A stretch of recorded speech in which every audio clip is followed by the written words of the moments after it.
You can ask yourself that, did Glazers ever want to sell? So, Sheikh Jassim offered double.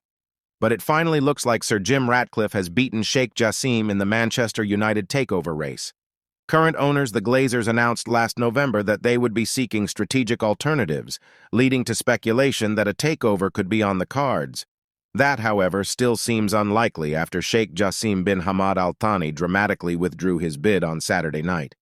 It is understood Sheikh Jassim desperately attempted to convince the Glazers to sell the club, but was informed his offer, believed to be around £5 billion, was short of their asking price. Meanwhile, reports have suggested Sir Jim Ratcliffe's bid for 25% of the club could be ratified at a board meeting as early as this week. That all means we could finally be heading towards the final furlong following an 11-month wait from fans on concrete news on the takeover front. So, United don't need Qatar's money to get what they want. Just last month, United announced the biggest shirt sponsorship deal in world football with a £60 million a year agreement with Qualcomm. That came just 6 weeks after the announcement of a new 10-year kit deal with Adidas worth £900 million. Even with all the on-field struggles, United remains one of the most appealing sports franchises for investment. And there is still plenty of room for growth under the right owner. You only have to take one look at Paris Saint-Germain to see the risks a Qatari takeover would have brought to Old Trafford, with the French giant seen more as a global marketing brand than a serious football club. So, what United takeover decision means for Ten Hag. United have been keen to push the idea that a takeover wouldn't have really altered their budget this summer and that financial fair play constraints would have still held them back. But taking the debt repayments off the books would help, even if only slightly, and Premier League financial fair play rules also allow owners to extend a £15 million loss limit across 3 years to £105 million via an equity contribution or a commitment to make a payment for shares. Quite clearly, owners with an intention to invest in the club would make a substantial difference. But that is what United don't have, and that will keep holding them back. Back in New York, Ten Hag exchanged a swift handshake with Avram Glazer at the club's New Jersey training base, again and again. Men are reporting that the club could push ahead with plans to renovate Old Trafford. The Glazers have put work on hold while a new investor was found, and they are keen to preserve the heritage the stadium has. United have considered rebuilding the Sir Bobby Charlton stand and increasing the capacity of the Stretford end and the scoreboard end. A hotel and a fan park could also be constructed. So, while construction work happens at Old Trafford, the capacity of the stadium is set to be reduced. Reports suggest just 52,000 fans could be allowed into the ground while building work is being done. Meanwhile, Ten Hag's job safe. Despite the potential incoming of Sir Jim Ratcliffe, Erik Ten Hag's job as manager is not under threat. It is thought that the Ineos chief is looking to implement his own way of running the club and take a hands-on approach despite owning just 25%. But Ratcliffe supposedly does not want to get rid of Ten Hag despite a poor start to the season. So here are Ratcliffe's plans. Sir Jim Ratcliffe is already laying out his plans for Manchester United. He is planning to undergo a 100-day review of the club as soon as his 25% offer is accepted. The British billionaire is also looking to implement a new off-the-pitch structure, with highly rated transfer chief Paul Mitchell potentially being appointed, as Sheikh Jassim is set to withdraw his bid to take over Manchester United, according to reports.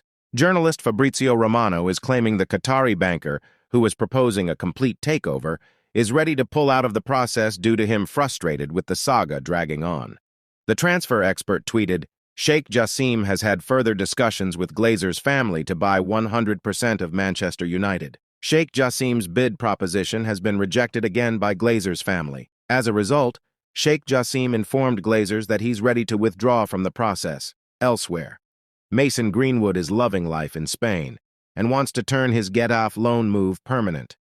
A source told Sunsport he is hoping to stay at the Madrid-based club for the foreseeable future, saying, the players and fans have all given him a welcome he could only have dreamed of. He really feared his career was over. Now he's just so happy and wants to carry on playing and not think too far ahead, again and again. Manchester United duo Christian Eriksen and Rasmus Højlund were in action this yesterday evening, as Denmark beat Kazakhstan 3-1 at home in the UEFA European Championship qualifiers. Both Reds played pivotal roles across the goals, helping the Danes make it 5 wins from 7 in Group H, where they sit in second place and are only behind Slovenia on goal difference. Eriksen's free kick proved the catalyst for the opener, while Højlund provided an excellent assist for Robert Skov to make it 2. Skov completed his brace in the second half, thanks to a sublime Eriksen pass as Denmark ran rampant in Copenhagen. Despite dominating large parts of the opening 45 minutes, Denmark would have to bide their time when it came to carving out clear-cut chances on goal. The breakthrough eventually came after 35 minutes, with Jonas Wind firing them ahead. Eriksen's floating free kick was nodded into the path of the goal scorer by Joachim Andersen before Wind swiveled and cushioned the ball into the back of the net. On the stroke of half-time, Højlund would provide an excellent assist for Skov to make it 2. Our number 11 picked the ball up before a driving run towards goal saw him get the better of the defenders, crossing towards the back post where Skov applied the finishing touch. Fans in Copenhagen were still returning to their seats when the Danes added their third of the evening, with Skov doubling his tally. Eriksen executed a sublime pass over the opposing backline to his onrushing teammate, who edged ahead of his defender before burying the ball in the back of the net. Jan Vorogovsky pulled one back for the visitors with 30 minutes to go, but it would prove to be nothing more than a consolation as Kazakhstan remained fourth in the group. Elsewhere, Morocco left it late to equalize against Ivory Coast in a 1-1 affair, but Reds midfielder Sofyan Amrabat was not involved in that encounter. On the other side, Johnny Evans is delighted to have a new chant, which is being loudly sung by Manchester United supporters at grounds up and down the country. Academy graduate Evans returned to the Reds over the summer, signing a 1-year contract in September after 8 years away from the club with West Bromwich Albion and Leicester City. Since rejoining, Evans has been a hit with match-going fans, who have quickly repurposed an old terrace favorite, which was formerly reserved for Gary Neville. Johnny Evans is a Red. He hates Scousers, is how it goes, and the 35-year-old appreciates the recognition. Obviously, I've played a couple of games since I re-signed for the club, but to actually play on the Old Trafford pitch was another challenge and, another sort of emotion that I was able to experience, Johnny said, in the new episode of Team Viewer Diaries.